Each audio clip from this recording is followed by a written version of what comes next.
ইনায়ার থেকে যখন ইনায়ার ব্যাগের ওয়েট বেশি হয়ে যায়, দেখো এক ব্যাগ শপিং করেছে, তারপর সে এখন ওই শপিং ব্যাগটা নিজেই টেনে নিয়ে যাবে। ওর ক্ষমতা নেই ওটা নিয়ে যাওয়ার, বাট টেনে টেনে হলেও সেটাকেও নিয়ে যাবে। তো গতকালকে চৈত্র সেলের কেনাকাটা করতে, যতই ঈদের শপিং করি আর যাই করি, চৈত্র মাসে যদি কেনাকাটা না করি কিছু একটা ইনকমপ্লিট বলে মনে হয়। তো ওই আর কি টুকিটাকি। তো চলো তোমাদের সঙ্গে পুরো ভিডিওটা শেয়ার করি। তো ফাইনালি আমরা বিকেলবেলায় ইনায়া, আমি আর ইনায়ের নানি আর ইনায়ের মাম্মাম রেডি হয়ে বেরিয়ে পড়িয়েছিলাম শপিং করতে। তো ইনায়া যেখানেই যাক না কেন, টোটো হচ্ছে ওর ফেভারিট। টোটোতে করে যেতে ওর ভীষণ ভালো লাগে। তো আমরা সবাই টোটোতে করে গেছি। ইনায়ার মাসি আর ইনায়ার পোজ, আমি জাস্ট ভিডিও, মানে যেখানেই থাকি আমি শুধু ক্যামেরাম্যানের রোল প্লে করি, আর ওরা সবাই ভিডিও করতে। আমরা শপিং করতে 3 জন যেতাম, মা, আমি আর বোন। এখন কিন্তু আমাদের একজন পার্টনার বেড়ে গেছে, ইনায়া। এখন কোথাও গেলে তাকে আগে রেডি করে রাখতে হয় আমাদের সঙ্গে নিয়ে যাওয়া। আর এই হলো ইনায়ার মাম্মামের খুনসুটি, সারাক্ষণ ওদের এই লেগেই থাকে। ওই নায়ের নাক দিয়ে জল পড়ছিল বলে ওর মাম্মাম সেটা ঠিক করে দিচ্ছিল, বাট না, ওর থেকে নেবে না, ও নিজে করবে সেটা। আর তারপর ওদের দুজনে সারা দিন খুটখাট লেগেই থাকে। ঠিক যেমন ভালোবাসা তেমনি ঠুটখাট লেগেই থাকে, একে অপরকে ছাড়া রীতিমতো মারপিট চলে দুজনের মধ্যে। আবার সারাক্ষণ মা মাম্মাম কোথায়, মাম্মাম কোথায়, 1 সেকেন্ডের জন্য চোখের আড়াল হতে দেবে না ইনায়া তার মাম্মামকে। এবারে আমরা ফাইনালি কাছাকাছি চলে এসেছি।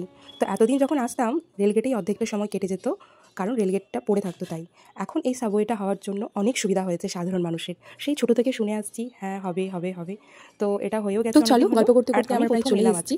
ওখানে গিয়ে বেশি সমস্যা অ্যাকচুয়ালি ইনায়াকে সামলানোর জন্য একজনকে লাগে। ও মলে গিয়ে নিজে একদম স্থির থাকে না কোনটা নেবে আর কোনটা ফেলবে। মোরারোইয়ের কসমো বাজারটাতে আমি ফার্স্ট টাইম এলাম, নলহাটির কসমো বাজারে গেছি, বাট ওখানকার কালেকশন একদম ভালো লাগেনি, খুব লিমিটেড স্টক আর কি। বাট এখানে গিয়ে কালেকশনটা দেখলাম খুব ভালো, অনেক হিউজ কালেকশন বলতে পারো। মানে মোরারোই মডেল আর মডেলের মায়ের এন্ট্রি হচ্ছে আর কি। এখন দেখা যাক ভেতরে গিয়ে কেমন কালেকশন আছে। অ্যাকচুয়ালি আমার জিনিস পছন্দ করা খুব চাপের ব্যাপার, আমার আবার সব জায়গায় গিয়ে পছন্দ হয় না, ভীষণ খুঁতখুঁতে বলতে পারো।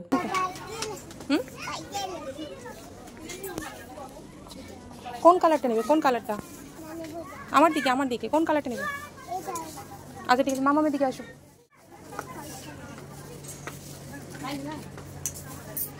নেছিস? আর এই যে এখানে বোন একটা করে ড্রেস ট্রায়াল দিচ্ছিল আর আমাকে দেখাচ্ছিল কোনটা ভালো লাগছে। তোমরাই বলো কেমন লাগছে এটা। আমার তো ভীষণ ভালো লেগেছে এই ড্রেসটা। ইনায়াও কিন্তু মামামের সঙ্গে ভেতরে গেছিলো, কারণ ওরও আবার ড্রেস ট্রায়াল করার ব্যাপার ছিল। কালেকশনগুলো খুব সুন্দর ছিল, দাম একদম রিজনেবল ছিল, আমার পছন্দ হয়েছে, মানে বুঝতেই পারছো। তো চলো এবার চৈত্র সেলে কী কী কেনাকাটা করলাম তোমাদের সঙ্গে শেয়ার করি। তো প্রথমেই যেটা দেখতে পাচ্ছ, এটা হচ্ছে আমার ভাইয়ের জন্য একটা টি শার্ট, ভীষণ সফট ছিল। সবার জন্য কেনাকাটা করলাম, ওর জন্য কিনবো না সেটা তো হতে পারে না, তাই ভাইয়ের জন্য একটা নিয়েছিলাম। তারপর যেগুলো দেখতে পাচ্ছ সেটা হলো বোনের কুর্তি, যেগুলো তোমরা আগের ভিডিওতেই দেখেছো ট্রায়াল দেওয়ার সময়। তো এগুলো এতটাই ভালো ছিল, সফট ছিল, সবগুলোই মোটামুটি নিয়ে নিয়েছিলাম যতগুলো ট্রায়াল দেওয়া হয়েছিল। আর দামগুলোও একদম রিজনেবল ছিল, মানে আমার মনে হয়েছে আর কি। আর এই টপটা দেখো এত সফট ছিল, বোন নিয়েছিল এটা রুমে পরার জন্য, যেহেতু হস্টেলে থাকে, তো সারাদিন পরে থাকার জন্য ভীষণ কমফোর্টেবল আর কি। আর এটার দাম কেমন হতে পারে বলো তো, কমেন্টে জানাও, আমি লাস্টে বলছি তোমাদের এটার দাম কত ছিল। আর এই কুর্তিটা দেখো, ও যখন ট্রায়াল রুমে পরেছিল আমার তো ভীষণ ভালো লেগেছিলো, এটা এত সফট ছিল প্রত্যেকটা কাপড়, আর ওকে মানাচ্ছিলও খুব সুন্দর।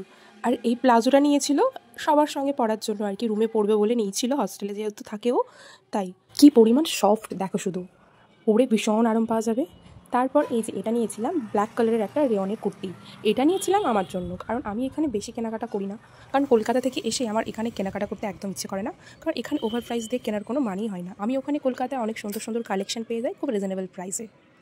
অনেক দিন ব্ল্যাক কালারের কোনো কুর্তি পরিনি, তাই আমার ভীষণ ভালো লেগেছে। একদম সিম্পলের মধ্যে হোয়াইট কালারের কোনো লেগিংস বা প্লাজো দিয়ে পরা যাবে। এবার আসছে বাড়ির ছোট সদস্যের ড্রেস, মানে ইনায়ার। এটা যদিও আমার আগে দেখানো উচিত ছিল, বাট এটা একটু নিচের দিকে ছিল তাই আমার দেখানো হয়নি। এই দেখো এই সেটটা নিয়েছিলাম ইনায়ার জন্য, নিচে স্কার্ট ওপরে একটা টপ। আচ্ছা ইনায়ার ড্রেসটা তোমাদের কেমন লাগলো বলো তো? সত্যি বাচ্চাদের ড্রেসগুলো না ভীষণ কিউট হয়, দারুণ লাগে তাই না? এই যে এইবারে আসে আমার আর একখানা ড্রেস, চুড়িদারের একখানা পিস। এটা নেওয়ার আমার একদম ইচ্ছে ছিল না, এটা মায়ের প্রচণ্ড জোর করার জন্য কেনা হয়েছিল আর কি। অনেক দিন আমি নাকি চুড়িদারের কোনো পিস পরিনি, রেডিমেড পরি সবসময়, তাই মায়ের ইচ্ছা এবারে আমি এখানে চুড়িদার পিস পরবো। ঠিক আছে, তাই মা দেখছি। আচ্ছা তোমাদের ওদিকে চুড়িদার পিস মেকিং চার্জ কত নেয় গো? আমাদের এখানে 300 নেয়। আর হ্যাঁ, মা নিয়েছিল এই পর্দাগুলো বাড়ির জন্য, বাই 1 get 1 ছিল 249-এ। এরপরে আসছে বেডশিট, 3খানা বেডশিট নেওয়া হয়েছিল। দেখে বলো তো কোন বেডশিটটা সবথেকে বেশি ভালো লাগছে? এগুলো সবগুলোই ছিল 199। এর মধ্যে যদিও আমিও একটা নিয়ে যাব বাড়ির জন্য, আর বাকি 2খানা মায়ের জন্য রেখে যাব, কারণ কলকাতাতে আমি আরও অনেক ভালো ভালো কালেকশন পেয়েই যাব। আর এই যে এটা হলো 3খানা বেডশিট, এর মধ্যে পিঙ্ক কালারটা বেশি কাপড়ের কোয়ালিটিটা ভালো ছিল, ওটাই 3টে কালার নিলে বেস্ট হতো, কিন্তু বাকি দুটো কালার আমার খুব ভালো লেগেছিলো তাই নিয়েছিলাম। ফাইনালি শপিং দেখানো কমপ্লিট। তোমরা কী কী কিনেছো কমেন্ট করে জানাও। সবগুলি তো ভিডিওর জন্য খুলে দেখালাম, আবার এগুলো সব আমাকে সুন্দর করে ভাঁজ করে প্যাক করে রাখতে হবে, নইলে আবার মা বকাবকি শুরু করবে। তোমাদের ভিডিওটা কেমন লাগলো অবশ্যই লাইক কমেন্ট শেয়ার করে জানাবে, আর কে কী কেনাকাটা করেছো কমেন্ট করে জানিও। আচ্ছা, আমার এই ধরনের ভিডিওগুলো কি তোমাদের ভালো লাগে? যদি ভালো লাগে তাহলে একটু জানাবে, তাহলে আমার নেক্সট ভিডিও করতে ভালো লাগবে।